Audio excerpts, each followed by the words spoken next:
Hey there, multi-prep teachers. You know how professional development never seems to quite get to what we need? It's like, great idea, but how do I make this work when I have 3+ preps to juggle?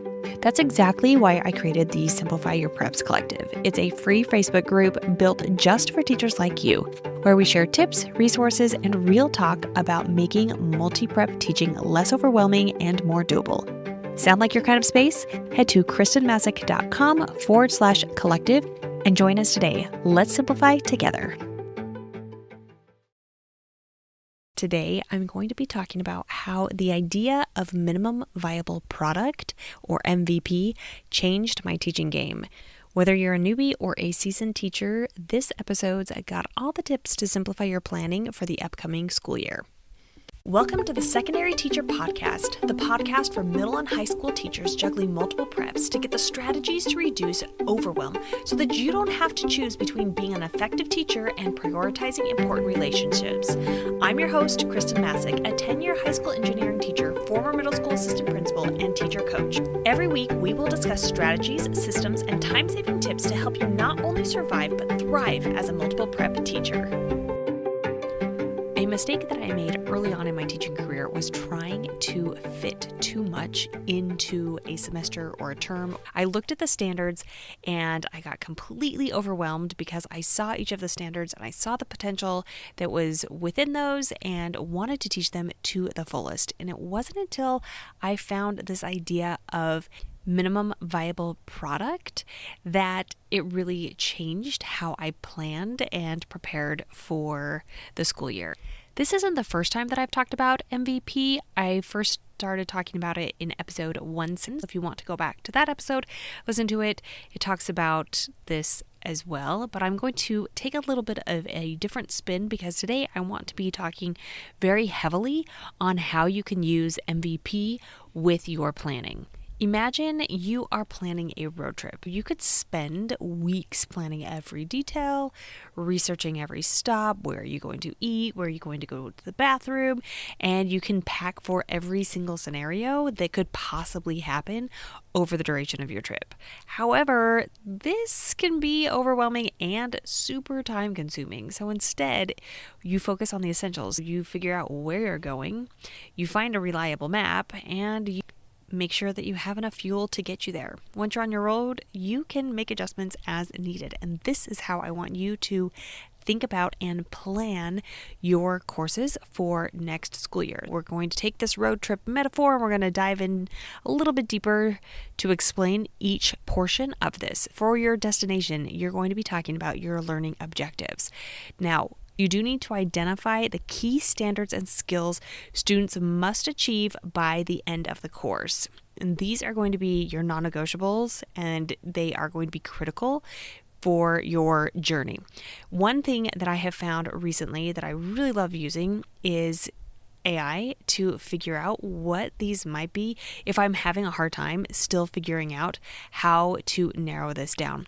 How I do it is I've gone into ChatGPT and I've given it the course that I'm working on and then also the next level course. So if I'm working on CAD Mechanical 1 and there's a CAD Mechanical 2, I simply put in the course descriptions for both of those courses and I ask ChatGPT to give me an idea of what I would need to have mastered in CAD Mechanical 1 before I go to CAD Mechanical 2.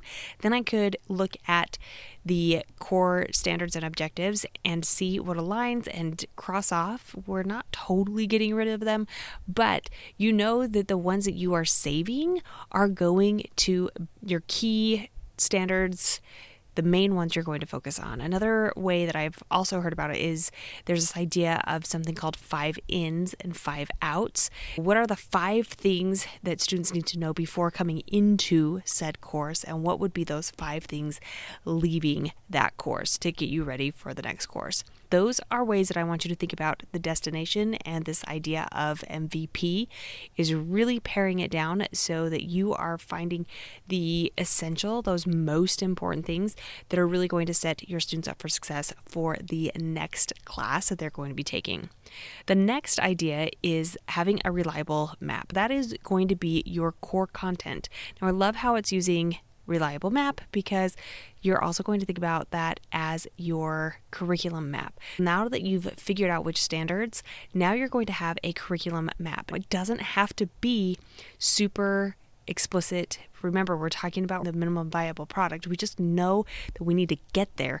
We don't have to really plan out every single step along the way. And that's what your curriculum map should look like entering into the school year. You have an idea. Now you've figured out what those key essential standards are. That's your destination, and you're creating the map. Now, if you need some help creating a map, I do have a workshop that goes over how to use AI to create a curriculum map, and the bare minimum you need, once again, very similar to my example earlier, is just a course description, but there are a bunch of prompts that I give you that you can put into ChatGPT to really make it so that it will populate a curriculum map for you or get you along the way. And I will include the link to that in the show notes so that you can do that with ChatGPT. It is great because it's also like rinse and repeat. Anytime you're teaching a new class, you can use the same method and process to get that done. Now, the last thing with our metaphor for MVP is the fuel. We're going to look at that as your teaching strategies and protocols, your assessments, and your feedback. You're going to want to design and use simple strategies that you can be that are repeatable, that are effective. Same with your assessments. How are you going to gauge your student understanding and provide timely feedback? That is the key, timely feedback, because your students will not improve. They cannot improve unless they are getting timely feedback from you. When you are figuring out what your assignments are, make sure that they are small enough, they are simple enough for you and your students that you are able to give them feedback on the regular without overburdening you when it comes to the grading and the feedback part. My favorite way that I've mentioned before is being able to give them feedback in class whenever possible.